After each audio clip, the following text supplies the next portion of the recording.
आज हम एक ऐसे त्योहार की बात करेंगे जो भाई बहन के प्यार और बंधन का जश्न मनाता है, जिसे हम रक्षाबंधन कहते हैं या यूं कहें राखी का पावन पर्व।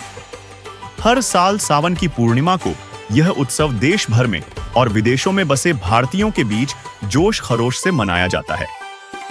इस दिन बहनें अपने भाइयों की कलाई पर राखी बांधती हैं, उनकी लंबी उम्र और खुशहाली की दुआ मांगती हैं। भाई भी जवाब में बहनों की हिफाजत का वचन देते हैं। मगर रुकिए, क्या यह रंगीन धागा सचमुच हमें हर मुसीबत से बचा सकता है? हर साल राखी का धूमधाम से आयोजन होता है, फिर भी असमय मृत्यु के आंकड़े कम होने का नाम क्यों नहीं लेते? क्या एक धागे की ताकत इतनी है कि वह हमें हर खतरे से ढाल दे, या हमें एक ऐसे रक्षक की तलाश है जो हर मुश्किल में सचमुच साथ दे? तो दोस्तों, आज के इस खास एपिसोड में हम रक्षाबंधन के पीछे छिपे कुछ अनछुए सवालों को टटोलेंगे। हम जानेंगे कि इस पर्व का असली मतलब क्या है और सच्चा रक्षक कौन हो सकता है। क्या हमें अपनी पुरानी परंपराओं पर आंखें बंद करके यकीन करते रहना चाहिए, या वक्त आ गया है कि हम एक ऐसे रक्षक की खोज करें जो हर तूफान में हमारा हाथ थामे? सवाल नंबर 1, रक्षाबंधन का ऐतिहासिक महत्व क्या है और क्या पवित्र ग्रंथ इन परंपराओं का समर्थन करते हैं? दोस्तों, रक्षाबंधन और श्रावण पूर्णिमा के ऐतिहासिक और धार्मिक महत्व की गुत्थी सुलझाने की कोशिश करते हैं। सुनने में आता है कि इस पर्व से जुड़ी कई कहानियां हैं। कोई कहता है कि देवी लक्ष्मी ने राजा बलि को राखी बांधी थी, तो कोई यमराज और यमुना जी की कहानी सुनाता है, जिसमें यमुना जी ने राखी बांधकर अमृतत्व का वरदान पा लिया। हर कोने में एक नई कहानी, हर गली में एक नया किस्सा। फिर श्रावण पूर्णिमा को भगवान शिव और विष्णु की पूजा का भी बड़ा महत्व बताया जाता है। कहते हैं, शिव जी ने समुद्र मंथन का विष पीकर दुनिया को बचाया और विष्णु जी ने वामन अवतार में राजा बलि को पाताल भेजकर प्रजा की रक्षा की। सुनने में तो सब बहुत पवित्र और भव्य लगता है, लेकिन क्या ये कहानियां हमारे शास्त्रों में कहीं लिखी हैं, या ये बस पीढ़ी दर पीढ़ी चलती आई लोक मान्यताएं हैं? जब हम वेदों, गीता और अन्य पवित्र ग्रंथों को खंगालते हैं, तो रक्षाबंधन या श्रावण पूर्णिमा की इन कहानियों का कोई ठोस सबूत नहीं मिलता। जी हां, आपने सही सुना। न राखी बांधने का जिक्र, न इन देवी देवताओं को धागा चढ़ाने की कोई बात। ये सारी परंपराएं लोक कथाओं की देन है, जो भले ही अच्छी लगती हैं, लेकिन शास्त्रों की कसौटी पर खरी नहीं उतरती। हमारे शास्त्र साफ कहते हैं कि सच्ची भक्ति ही रक्षा का रास्ता है, न कि राखी, व्रत या ऐसे अनुष्ठान जो बस लोक मान्यताओं पर टिके हों। हिंदू शास्त्रों में तो व्रत और राखी को शास्त्र विरुद्ध तक कहा गया है, एक तरह का मनमाना आचरण जो काल ब्रह्म ने हमें सच्ची भक्ति से भटकाने के लिए गढ़ा है। गीता जी में साफ लिखा है कि शास्त्र विरुद्ध साधना और व्रतों से कोई लाभ नहीं, बल्कि ये परमात्मा के आदेशों की अवहेलना है। श्रीमद् भगवद गीता, जिसे हिंदू धर्म का सबसे बड़ा धर्म ग्रंथ माना जाता है, में व्रत रखने के लिए साफ साफ मना किया गया है। देखिए, तो छठे अध्याय के 16वें श्लोक में फिर ये भी कहा कि अर्जुन, यह योग न तो बहुत खाने वाले का और न बिल्कुल न खाने वाले का। बहुत खाना तो यूँ है, पेट दड़ी पक्का खा ले, अंगड़ाई टूटे, भक्ति हो को ना। और बिल्कुल न खाना, व्रत रखना। व्रत रखना भी गीता में मना है, और ये व्रत रखवाओ एकादशी का, ये कहाँ से लाए? और न बहुत सहन करने वाले, सोने वाले का, और न अधिक जागने वाले का सिद्ध होता है। संत गरीबदास जी ने अमर ग्रंथ साहिब के सुमरण के अंग में कहा है, गरीब कोटिक तीर्थ व्रत करे, कोटि गज करे दान, कोटि अश्व विप्रौं दिए, मिटे न खैंचा तान। साथ ही व्रतों से होने वाली हानि का एक अन्य प्रमाण हम आपको हाथरस तुलसीदास द्वारा लिखित घट रामायण के पृष्ठ 242 से दिखाना चाहेंगे, जिसमें व्रत के बारे में बताते हुए लोमस ऋषि ने कहा है, सहस बरस एकादशी कीन्हा, अंत जन्म माखी कौलीन्हा, ऐसे बर्थ कीन्हा बहुतेरा, ता का सुनु बरतंत निबेरा, प्रथम एतवार को कीन्हा, ता से जन्म चील्हा कौलीन्हा, मंगल बहुविधि बरत रहाई, ता से जन्म सुवर कौपाई, अरु पुनि बरत तीज को कीन्हा, कूकर जन्म ताही से लीन्हा, अरु परदोस नेम से कीन्हा, खरकौ जन्म ताही से लीन्हा, बितिपात विधि से विधि कीन्हा, जन्म जाई बंदर कौलीन्हा, नौमी बरत अष्टमी कीन्हा, तासे जन्म मूस कौलीन्हा, अरु अनंत 14 पुनि कीन्हा, तासे जन्म ऊंट कौलीन्हा, और चतुर्थी बरत बखाना, तासे जन्म भैंस का जाना, और बरत करे झार बनाई। पुनि मुक्ति हमने नहीं पाई। इन वाणियों का अनुवाद भी पढ़ें, जिसमें स्पष्ट लिखा है कि 1000 वर्षों तक एकादशी का व्रत किया और अंत में मक्खी का जन्म लिया। इसी प्रकार अनेक बार अनेक व्रतों को किया, उनका तुम वृत्तांत सुनो। सर्वप्रथम इतवार यानी रविवार का व्रत किया, उससे चील्ह का जन्म मिला। मंगल का व्रत अनेक प्रकार के रूपों में रहा, उससे मुझे सुअर का शरीर मिला। उसके बाद तीज का व्रत किया, उसके कारण मैंने कुत्ते का जन्म प्राप्त किया। इसके बाद नियम से प्रदोष व्रत रखा, उसके कारण गधे का जन्म लिया। नौमी तथा अष्टमी का व्रत किया, उससे मुझे मूस यानी चूहे का जन्म मिला। इसके बाद अनंत चौदस का व्रत किया, उससे मुझे ऊंट का जन्म मिला।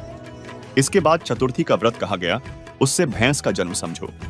और नाना प्रकार के व्रतों का अनुशीलन पूरी तत्परता से पूछा, फिर भी मुक्ति नहीं प्राप्त की। दर्शकों, इससे यह स्पष्ट होता है कि व्रत करने से कोई भी देवी देवता प्रसन्न नहीं होते, बल्कि यह शास्त्र विरुद्ध साधना होने के कारण व्यर्थ है। जो साधक शास्त्र विधि को त्याग कर मनमाना आचरण करते हैं, उन्हें कोई लाभ नहीं होता। गीता जी अध्याय 16 के श्लोक 23 और 24 में इसका प्रमाण दिखाते हैं। ये है गीता जी अध्याय 16 का श्लोक 23, जिसमें कहा है कि अर्जुन, जो पुरुष शास्त्र विधि को त्याग कर अपनी इच्छा से मनमाना आचरण करता है, वह न तो सिद्धि को प्राप्त होता है, न परम गति को, और न सुख को ही। गीता जी के अध्याय 16 के श्लोक 24 में कहा है कि अर्जुन, इससे तेरे लिए कर्तव्य और अकर्तव्य की व्यवस्था में शास्त्र ही प्रमाण है।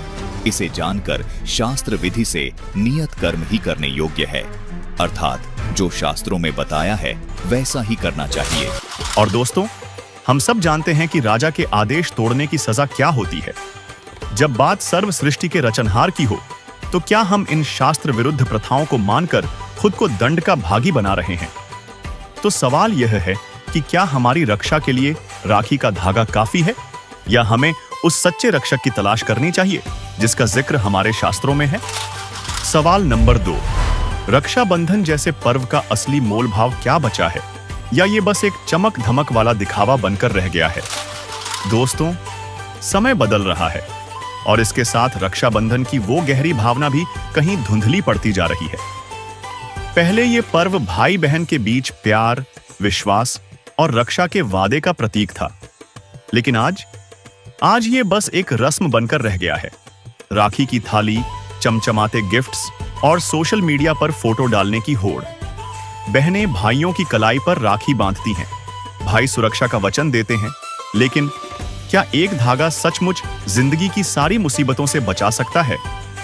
क्या ये रस्में हमें उस सच्ची सुरक्षा की गारंटी देती हैं जो हर पल, हर संकट में हमारे साथ हो?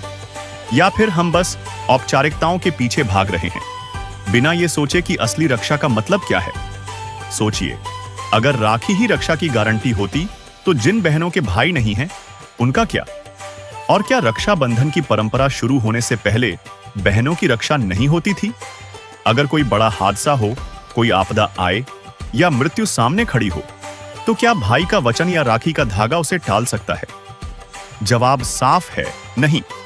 जिसका एहसास हमें हर साल रक्षाबंधन पर होने वाली ये घटनाएं कराती हैं। जहां एक तरफ रक्षाबंधन के पर्व की खुशियां प्रदेश में धूमधाम से मनाई जा रही हैं, वहीं एक सड़क हादसे में घायल हुए एक बहन ने अपने भाई को खो दिया। करनाल ब्राह्मण माजरा गांव के पास हादसे में घायल युवक की रक्षाबंधन के दिन मौत हो गई, जिसके बाद मृतक के घर में मातम का माहौल बना हुआ है। रक्षाबंधन का दिन हादसों का गुरुवार साबित हुआ। अलग अलग हुए हादसे में 6 लोगों की मौत हो गई, जबकि 1 दर्जन से ज्यादा लोग घायल हुए हैं। रिपोर्ट देखिए।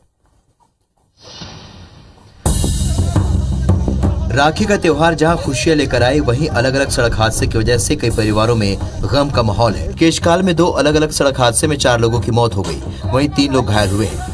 नेशनल हाईवे नंबर 30 में सिंगनपुर पेट्रोल पंप के पास ट्रक और इनोवा की टक्कर हो गई। हादसे में एक शख्स की मौत हो गई। वहीं दूसरा हादसा कर्रापारा में हुआ, जहां 2 बाइक की भिड़ंत में 3 लोगों की मौत हो गई और 2 गंभीर। पत्थल गांव के सन्ना में बेकाबू बाइक पुल से 40 फीट नीचे गिर गई। हादसे में दोनों की मौके पर ही मौत हो गई। बलरामपुर में राजपुर के पास स्कॉर्पियो ने बाइक सवारों को टक्कर मार दी। हादसे में घायल तीनों बाइक सवारों की हालत गंभीर बनी हुई है। कोरबा के कोहडिया के पास ऑटो और कार की टक्कर हो गई। हादसे में 5 घायल हुए हैं, जिनमें से 2 की हालत गंभीर बनी हुई है। वहीं बाइक सवारी के युवक पर पेड़ की बड़ी टहनी गिर गई, जिससे दोनों गंभीर रूप से जख्मी हो गए। वो निकले तो थे खुशी खुशी अपने घर त्योहार मनाने, खुशी मनाने, जश्न मनाने, अपनों से मिलने। कई ऐसे थे जो वर्षों से अपने परिवार से नहीं मिले थे, लेकिन इस रक्षाबंधन वो मिलना चाहते थे, दिल की हसरत मिटाना चाहते थे। वहीं घर में उनके अपने इंतजार कर रहे थे, टकटकी लगाए किसी का बेटा कि पापा आएंगे, तोहफा लाएंगे। किसी के पिता, बेटा आएगा तो गले लगा लूंगा। तो किसी की पत्नी जो सालों से अपने पति का इंतजार कर रही थी कि अब इस सावन में मुलाकात होगी, लेकिन किसे पता था कि इस रात की कोई सुबह नहीं। दरअसल बुलंदशहर में प्राइवेट बस और टाटा पिकअप की भिड़ंत हो गई, जिसमें अभी तक एक्सीडेंट में 10 लोगों की मौत की पुष्टि हुई है। तो फिर सवाल उठता है, क्या हमारे शास्त्रों में किसी ऐसे रक्षक का जिक्र नहीं जो हर मुश्किल में, हर हाल में हमारी ढाल बन सके? दोस्तों, ऐसा नहीं है। हमारे पवित्र ग्रंथों में उस सच्चे रक्षक का जिक्र है जो हर परिस्थिति में हमारी हिफाजत कर सकता है। मगर दिक्कत यह है कि हमें अब तक कोई ऐसा सच्चा संत नहीं मिला जो इन ग्रंथों का सही अर्थ समझा सके। सुनिए रक्षाबंधन पर सद्गुरु संत रामपाल जी महाराज का यह अनमोल सत्संग जो आपकी आंखें खोल देगा। फिर जैसे ये त्योहार आते हैं रक्षाबंधन का, अब देख हम कहाँ पहुंच गए। रक्षा कौन करेगा? भगवान करेगा रक्षा। तो रक्षाबंधन हमने भगवान का करना चाहिए ताकि हमारी रक्षा करे। हम जाओ अपने भाई का रक्षा का सूत्र बांधने, हमारी रक्षा करेगा भाई। अब रक्षा उद्देश्य ना रह रहा कि ये देगा भाई, ये उद्देश्य लेकर जाती है बहनें। ये कोई बात हुई? कहाँ ले जा छोड़ा। एक बहन कह रही थी कि आपका ज्ञान प्राप्त होने के बाद यह बात सच्ची लगने लगी मुझे। मैं अपने घर गई हुई थी रक्षा बंधन के दिन, अपने भाई का रक्षा बंधन, रक्षा सूत्र। उद्देश्य तो बच्चों पढ़े लिखे पता लगेगा, हम पढ़ते थे भी ये भाई मेरी रक्षा करिए इसलिए धागा बांधती हूँ। तो मैं इंतज़ार कर रही थी, भाई बाजार गया था और उसकी दुर्घटना होगी। भाई की शव आया भाई का घर पे, टक्कर मार रोए सारा परिवार। वो रक्षाबंधन भी गया, वो त्योहार भी बाढ़ में गया और रोना पीटना बुरा हाल हो गया। अब फिर उसको पता चला, वो कहने लगी जब मेरा भाई अपनी रक्षा नहीं कर सका तो मेरी रक्षा कैसे कर देगा। तो उसने दूसरे भाई से कहा कि भाई, जब ज्ञान हो गया उस बेटी ने कि आजा मेरे साथ, तेरी रक्षा भी होगी मेरी भी होगी। भाई उस भगवान के दरबार में नाम ले ले, उसके रक्षा सूत्र बांधेंगे हम अपने भगवान के। कहने का भाव ये है, परमात्मा की शरण प्राप्त होने के बाद इस तरह की दुर्घटनाएं भी टला करती हैं यदि हम नियमित रहेंगे तो। दोस्तों, त्योहारों की ये चकाचौंध, ये 1-2 दिन की खुशी, ये सब अस्थाई है। ये ना तो कोई असली लाभ देता है, ना ही सच्ची रक्षा। असल खुशी, असल सुरक्षा तो सिर्फ पूर्ण परमात्मा की सच्ची भक्ति से मिलती है। वही है जो हर तूफान में हमारा हाथ थामता है। लेकिन वो परमात्मा कौन है? उसका राज खुलने वाला है और वो भी इसी वीडियो में, तो बने रहिए। सवाल नंबर 3, श्रावण पूर्णिमा पर रक्षाबंधन के दौरान देवी देवताओं को राखी बांधने या चढ़ाने की परंपरा का महत्व क्या है? क्या देवी देवता वास्तव में हमारी रक्षा कर सकते हैं? दोस्तों, अब बात करते हैं उस परंपरा की जो रक्षाबंधन को और भी रंगीन बनाती है। वह है देवी देवताओं को राखी चढ़ाने की रस्म। कई जगहों पर लोग मानते हैं कि श्रावण पूर्णिमा के दिन भगवान को राखी बांधने या चढ़ाने से देवी देवता खुश हो जाते हैं और बस आपकी सारी मनोकामनाएं पूरी। सुनने में तो बड़ा अच्छा लगता है, लेकिन क्या सचमुच हमारे देवी देवता राखी के इस धागे से इतने प्रसन्न हो जाते हैं कि वो हमारी हर पुकार सुन लेंगे? क्या वो सचमुच हर मुसीबत में हमारी ढाल बन सकते हैं? चलिए इसकी तह तक जाते हैं। हमारे पवित्र शास्त्रों में साफ लिखा है कि देवी देवता बस हमारे कर्मों का फल दे सकते हैं, न उससे ज्यादा न कम। जी हाँ, गीता जी और पुराणों में ये बात पक्की है कि देवतागण हमारे कर्मों के हिसाब से ही फल देते हैं, न कि राखी चढ़ाने से कोई जादुई चमत्कार होता है। देखिए सचित्र मोटा टाइप श्रीमद् देवी भागवत के 3 स्कंद अध्याय 4 से 5 को, जिसमें श्री विष्णु जी देवी दुर्गा की स्तुति करते हुए कहते हैं, तुम शुद्ध स्वरूपा हो, यह सारा संसार तुम्ही से उद्भासित हो रहा है। मैं विष्णु, ब्रह्मा और शंकर, हम सभी तुम्हारी कृपा से ही विद्यमान हैं। हमारा आविर्भाव अर्थात जन्म और तिरोभाव अर्थात मृत्यु हुआ करता है, अर्थात हम तीनों देव नाशवान हैं। केवल तुम ही नित्य हो, जगत जननी हो, प्रकृति देवी हो। श्रीमद्देवी भागवत के इसी लेख में आगे भगवान शंकर बोले, देवी, यदि महाभाग विष्णु तुम्ही से प्रकट हुए हैं तो उनके बाद उत्पन्न होने वाले ब्रह्मा भी तुम्हारे ही बालक हुए। फिर मैं तमोगुणी लीला करने वाला शंकर क्या तुम्हारी संतान नहीं हुआ? अर्थात मुझे भी उत्पन्न करने वाली तुम ही हो। शिवे, संपूर्ण संसार की सृष्टि करने में तुम बड़ी चतुर हो। इस संसार की सृष्टि, स्थिति और संहार में तुम्हारे गुण सदा समर्थ हैं। उन्हीं तीनों गुणों से उत्पन्न हम ब्रह्मा, विष्णु एवं शंकर नियमानुसार कार्य में तत्पर रहते हैं। दोस्तों, देवी भागवत के इस लेख में शंकर जी स्पष्ट कह रहे हैं कि हम यानी ब्रह्मा, विष्णु व शिव, हम तीनों नियमानुसार कार्य में तत्पर रहते हैं। अर्थात किसी के भाग्य में सुख है तो सुख, दुख है तो दुख प्राप्त होगा, उसमें हम परिवर्तन नहीं कर सकते। साथ ही पवित्र गीता जी तो देवताओं की भक्ति करने के लिए भी मना करती है, जिसे जानने से पहले आपको यह जानना बेहद जरूरी है कि तीन गुण क्या हैं। तभी आपको गीता का वह रहस्य युक्त ज्ञान समझ में आएगा, जिसे संत रामपाल जी के अतिरिक्त किसी ने भी आज तक नहीं बताया। ये तीन गुण कौन है? रजगुण ब्रह्मा, सतगुण विष्णु, तमगुण शिव जी। ये देखिएगा मार्कंडेय पुराण। गीता प्रेस गोरखपुर से प्रकाशित संक्षिप्त मार्कंडेय पुराण के अध्याय 25 में लिखा है कि रजोगुण प्रधान ब्रह्मा, तमोगुण प्रधान रुद्र यानी शिव और सत्व प्रधान यानी सतोगुण प्रधान विश्वपालक विष्णु हैं।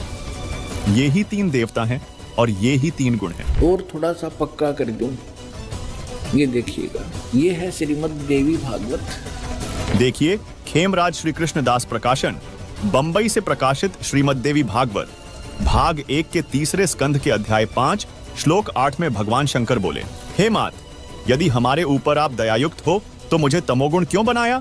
कमल से उत्पन्न ब्रह्मा को रजोगुण किस लिए बनाया तथा विष्णु को सतगुण क्यों बनाया? दर्शकों, नीचे संस्कृत को भी देखें, जिसमें स्पष्ट लिखा है, यदि दयार्द्रमणा न सदामबिके कथमहं विहितः च तमोगुणः कमलजश्च रजोगुण संभव सुविहितः किमु सत्वगुणो हरे।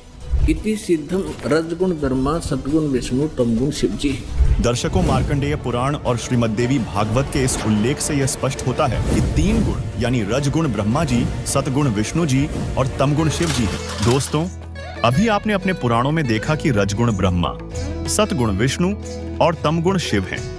अब जिसमें संत गरीबदास जी ने स्पष्ट किया है कि गरीब पहले किए वो बख्श हूं, आगे करे ना कोई। कबीर कह धर्मराय से, नाम रटई मम सोई, गरीब कर्म भ्रम ब्रह्मंड के, पल में करहूं नेश, जिन हमरी दो ही दई, सो करो हमारे पेश। यानी कबीर परमात्मा धर्मराज से कहते हैं कि जो पाप कर्म मेरी शरण में आने से पहले किए थे उनको क्षमा कर दूंगा, आगे वह भक्त पाप कर्म नहीं करेगा। अर्थात जो हमारी सच्ची भक्ति पूर्ण संत से लेकर करेगा उसके सर्व पाप नाश कर दूंगा।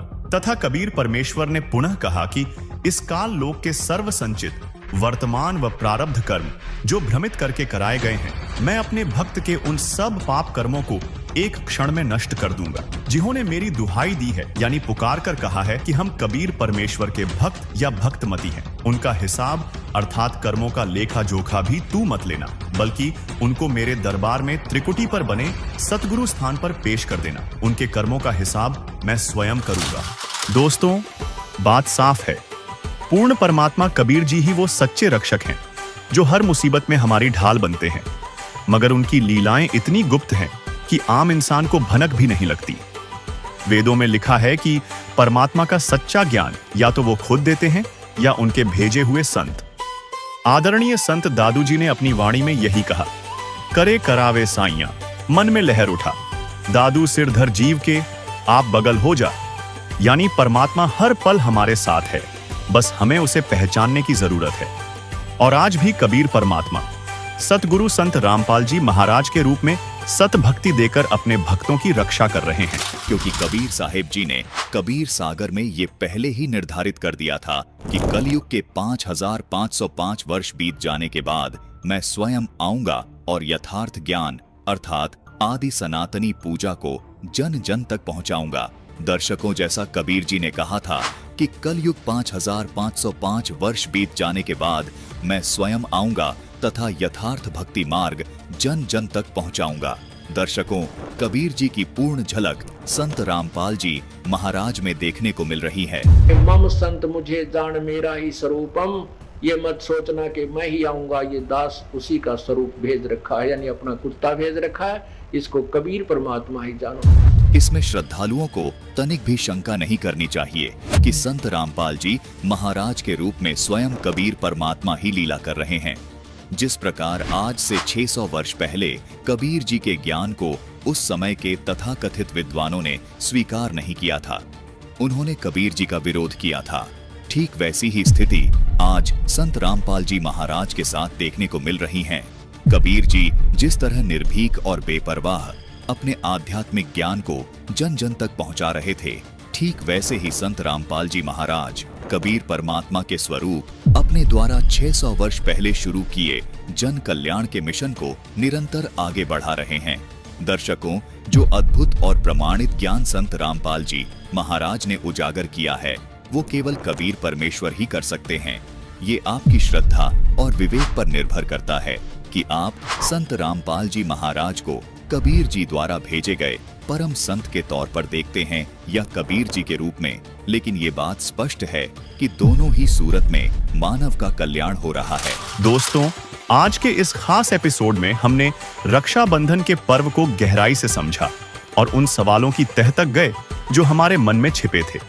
हमने जाना कि राखी का धागा भले ही भाई बहन के प्यार का प्रतीक हो, लेकिन सच्ची रक्षा का आधार शास्त्रों में बताई गई सतभक्ति है।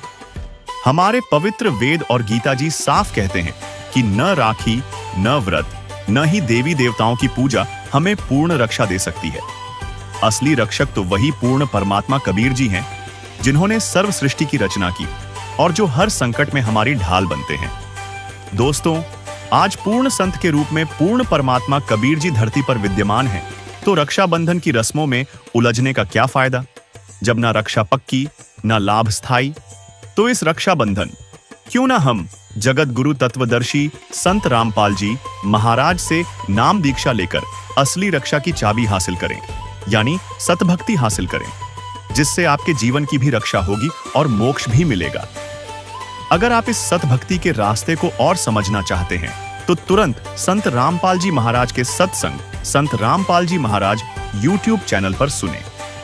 दोस्तों, राखी का धागा एक दिन का बंधन देता है, लेकिन सतभक्ति जन्म जन्मांतर की रक्षा करती है। तो देर न करें, आज ही सच्चे रक्षक की शरण में आएं और अपने जीवन को सुखमय बनाएं। अंत में आप सभी इस रक्षा बंधन पर सतभक्ति अपनाएं, सच्ची रक्षा पाएं। अब आपको कुछ भक्तों के अनुभव दिखाते हैं, परमात्मा कबीर परमेश्वर की शरण माने के बाद उनको कैसे सुख मिले। पहले वो कितने कष्ट से जीवन जी रहे थे और परमात्मा ने आज उनको हाथों पर रख लिया।